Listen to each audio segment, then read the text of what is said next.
every time Ayesha Curry disrespected Steph. So as of late, we've been seeing a lot of turmoil pop up on the internet about how Ayesha Curry has not been showing respect for her husband, pretty much on these podcasts popping out, just saying some of the craziest things. It's like, yo, bro, you are with one of the most successful NBA players of all time, if not the greatest shooter of all time. Like, bro, and he treats you right. We don't see Stephen Curry, you know, popping out with side hoes or, you know, cheating allegations. Like, this is a man that is genuinely showing up and taking care of business as a father, as a, you know, a role model to so many, and you just gonna be popping out saying the craziest things. So what's gonna be different about today's video is supposed to be all the times that we can see Ayesha Curry has actually stepped out of line and has embarrassed our man Steph Curry, bro. Free that boy Steph, man. Get your act together, Ayesha. What you got going? Make sure you guys tap into my second channel, Berto 2. Link to that will be in the description. Berto 2, Berto 2, Berto 2. We've been posting 2 to 3 videos every day over there as well. So I want to see y'all over there where you at, family. And make sure you guys join the Twitch streams. Links to that will be in the description. Come on, let's get right to the video and see what's popping. Where you at, Berto?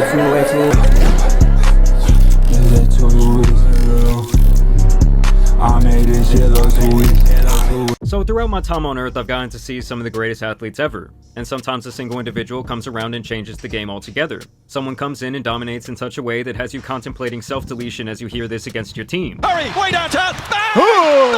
Steph Curry, the greatest three-point shooter of all time. I hate to say it, but he, Kevin Durant, and the Golden State Warriors are the sole reason I checked out on the NBA back in around 2018. That is simply how dominant they were. And I don't know if it's just like a light-skin thing. I don't know why KD left the Warriors. Like, they were actually unstoppable. As if they are required to go through a humiliation ritual to obtain their powers. But I liken Steph to both Patrick Mahomes and Will Smith. We all know that years ago, Patrick's girlfriend at that time, Brittany, was embarrassing him with countless tweets, fan interactions, and videos featuring his worthless brother Jackson. All those people that doubted us and hated on us and thought we were gonna lose this day, yes, I did! Now, to be Oh my God. Go sit down somewhere, please. completely fair to her, I feel like she has calmed down with most of that and really distanced herself from the sideshow brother.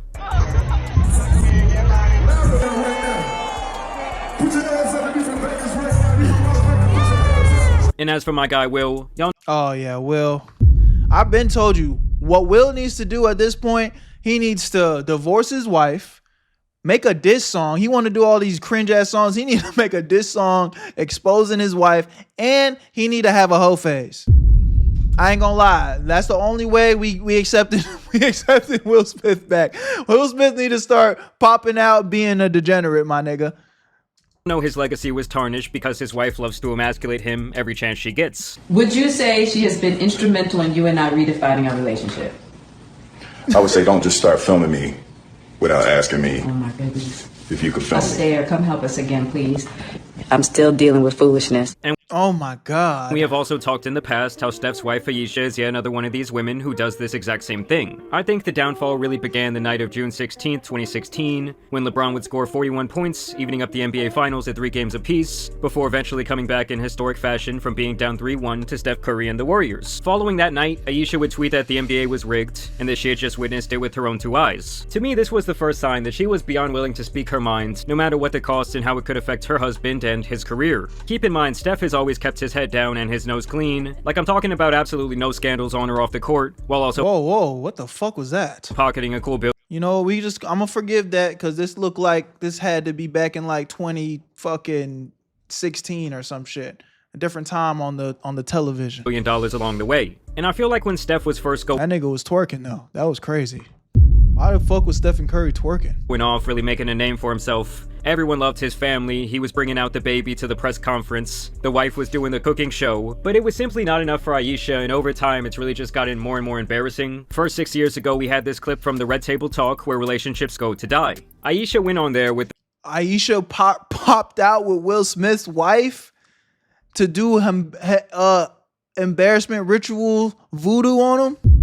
They was in that bitch like this holding hands talking about make our husbands look like fucking idiots. the Sith Lord herself, and also Steph's mother of all people, and she had this to say about yearning for attention from other men. Because there are women out there constantly thirsting over her husband, and she wanted some of that same lust. Something that really bothers me and like honestly has given me a sense of a little bit of an insecurity is the fact that, yeah, like there are all these women like throwing themselves, but me, like the past 10 years, like I don't have any of that. Like I have zero, this sounds weird, but like male attention. Why would you're married to Stephen Curry. What more male attention do you want? You won. You beat the game. You beat the game. What more do you want? You beat the game. Whose attention could you possibly want? Holy. And so then, like, I begin to internalize it, and I'm like, is something wrong with me? You're not looking. What? You're not even. Wait. And she's saying this in front of Steph's mom too? Yo!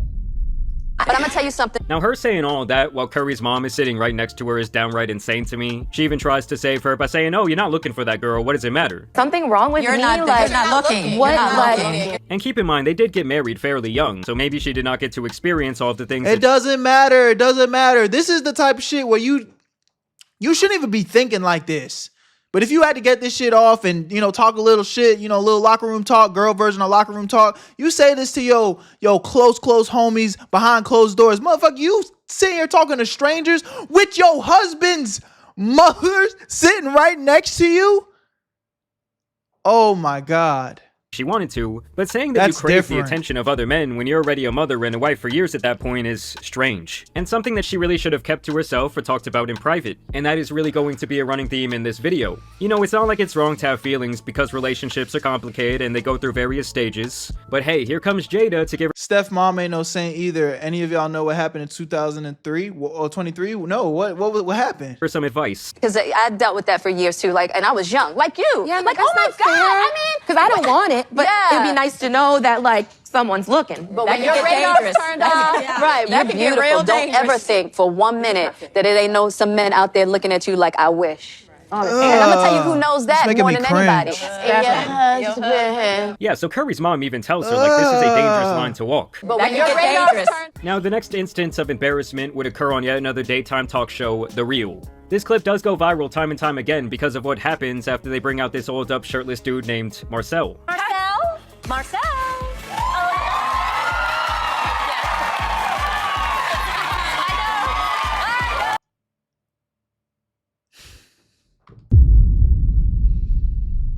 Nah, bro. You got Stephen Curry, the greatest shooter of all time. He's probably gonna retire a fucking billionaire. And you are fixing up the fun bags for Marcel. Now, the hand gesture there is just absolutely diabolical. And she took the ring. I get that she's joking, but if the tables turned and Steph was doing the same thing around some cocktail waitress on a podcast, I think that both women and men would think that shit would be is pretty wild. GG's. And it's funny how it's always another woman on the show who immediately sees what she's doing as crazy and tries to get her to stop. And during the same interview, she would also go on to put Steph's love for feet on display. Yes, I'm serious. This is gonna turn into a whole other thing, but my husband really loves my feet. Oh, I love that. And so, the light was hitting him just right that day. And so I was like, let me just snap this photo and send him a picture of my feet. So I always say, when he says— God, the embarrass. When you see shit like this, sometimes, I'm not saying that, I'm not being serious, but when you see shit like this, it make it like, bro, I'm not even trying to get married. Yo, why are you doing this? It's just uncalled for. Did somebody ask you to provide this information? to send nudes, that's what he's getting, a picture of my bare feet. I don't know if he's happy about that, but that's okay. And like I said, there is nothing inherently wrong with him beating his meat to feet, but some things are once again better kept private. All right, girl, now we know something about him. He likes feet, sisters. He's going to kill me. And with these latest antics, it's really only gotten worse. As a couple weeks back, Ayesha went on the Call Her Daddy podcast to talk about how she has felt discontent with her life as a mother from time to time, and how it's basically hard to deal with her not being the star of the show. 4 kids. Did you always knew you wanted a big family? No.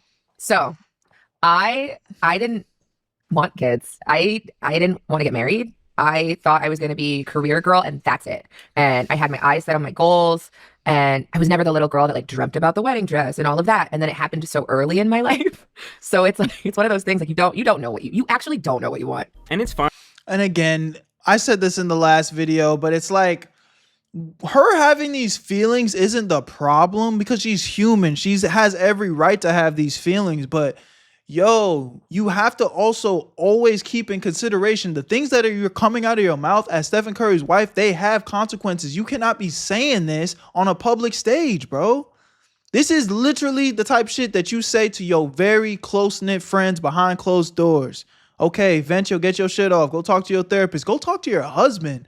But why are you putting this shit on, airing out your dirty laundry to strangers for millions and millions and millions of people to hear? Trying to look back in retrospect and acknowledge hard moments, or maybe you question your life path or your decisions, or maybe even your identity, but later she says this is something that still bothers her till this day. But after my daughter turned 1, I remember there being a shift and being like, I have goals for myself. Like, this doesn't feel right. Maybe popular got to her. I mean, bro, the only reason you even have a name is because of your last name, which is your husband's. Being a mom, but I love doing other things too. And I need to get my shit together and figure out what that looks like for myself now.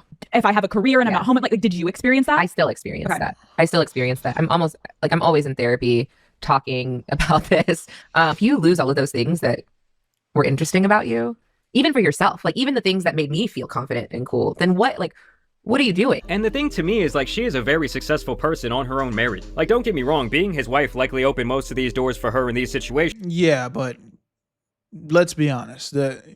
Come on.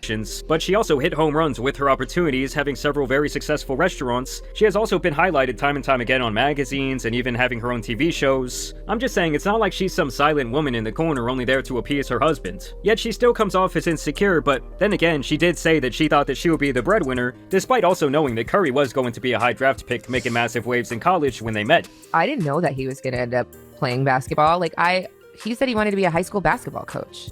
Like, I thought I was gonna be like the girl out there getting it. So I didn't know. I don't know, I just don't really understand how someone can come off as so ungrateful after having such a fortunate hand dealt to them in life. Like, she has 1 million times the opportunity that other women have. I'm talking about nannies, endless therapy, countless money, and endless doors of opportunity being open to build an identity away from simply being a wife and mother, which it is very apparent to me that Steph has allowed her to explore. And yet she just comes out to crap on it every couple of years. I mean, to me, we all have a it's crazy role to play in our life and our various relationships, and I don't know if she needed more dating experience or to get out the mud on her own, but to me she really just comes off as if she had a full ride at Jada's school of embarrassing your husband. I mean, you would never catch LeBron's wife on this shit, out here taking backstage photos with Drake. Like, she won't even take a picture with a male fan because she knows the narratives that could spark from that. And I want to make it clear, in no way am I saying that women need to like sit back and be silent and try and look good, or that they can't have an identity outside of their family. Yeah, but you gotta understand your position for real. You are Stephen Curry's wife. And I'm not saying that's all that you are, but you got to play your position, man. You got to play your position. The same way you don't want your man to be out here embarrassing you and he has to play his position, there's rules that you got to play too. You got to respect each other. With their husbands. If anything, I think the exact opposite. I think that those things are very healthy. I'm just saying that it seems like every time she opens her mouth, it's always bad and embarrassing. Like, maybe she just needs to stop doing these interviews. I don't really know what the solution is. But yes, every time she goes viral, it's for something like this. But either way, I do want to know what you guys think about this. Word W video by that boy Jamari, man. Y'all let me know what y'all think in the comment section. I mean, at the end of the day, we've kind of been covering this for the last couple of days, but this one was interesting because we actually got to see all the embarrassing moments, man. But I think she just needs to step away from the microphone, bro. Go back to the cooking, you know what I'm saying? Just stay away from the interviewing. I think the interviewing and the podcasting, she just get too caught up in the moment and then start just improv and saying some bullshit, bro. You know what I'm saying? But shout out to Stephen Curry. He's still holding it down. He seemingly is not letting it get to him. They've been married for some years now. So, I'm not wishing nothing bad on him. You know, hopefully she can just keep her damn mouth shut. I love y'all. Appreciate y'all. My name is Berto. Join the Where You At family. Links to everything will be in the description. I'll see you on the next one. Peace. Where you at, Berto?